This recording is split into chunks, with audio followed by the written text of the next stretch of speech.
2007년 초 남아프리카 공화국에 사는 메리는 집의 보탬이 되고자 일자리를 찾고 있었습니다. 그러던 중 그녀는 한 전단지를 발견합니다. 사탕수수 밭에서 일할 젊은 여성을 구한다는 내용의 전단지. 수당도 괜찮았고 사탕수수를 수확하는 것이 아닌 수확 후 정리를 하는 인력을 모집하는 것이라 그녀는 구미가 당겼습니다. 그렇게 메리는 고용주인 토자밀 타키와 만나게 됩니다. 그는 첫 만남부터 메리를 사탕수수 밭으로 데려갔습니다.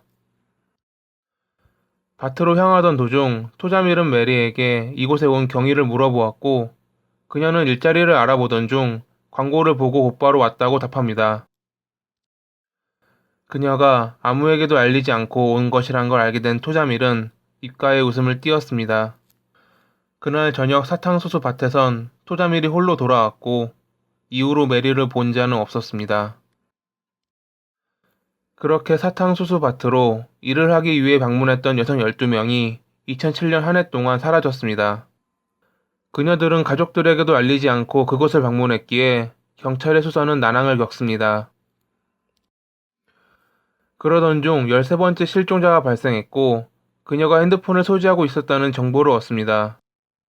그동안 실종자들의 경우 핸드폰을 소지하고 있지 않았기에 추적이 어려웠지만 이번에는 달랐습니다. 곧바로 휴대폰 위치 추적을 한 경찰은 수사 범위를 좁힐 수 있었고 거리에서 실종자의 핸드폰을 쓰고 있던 한 여성을 발견합니다.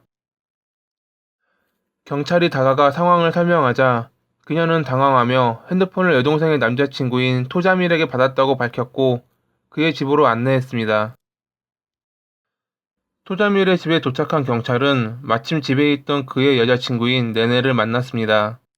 그녀의 몸에는 그동안 실종됐던 여성들의 액세서리들이 달려 있었습니다. 내부를 수색한 경찰은 실종자들의 물품을 발견했고 2007년 9월 24일 토자밀은 결국 체포됩니다. 토자밀은 체포 당시 저항하지 않았지만 이어 열린 재판에서 지속적으로 침묵했고 경찰은 사탕수수 밭에서 그의 자백을 이끌어낼 증거를 찾기 위해 움직입니다.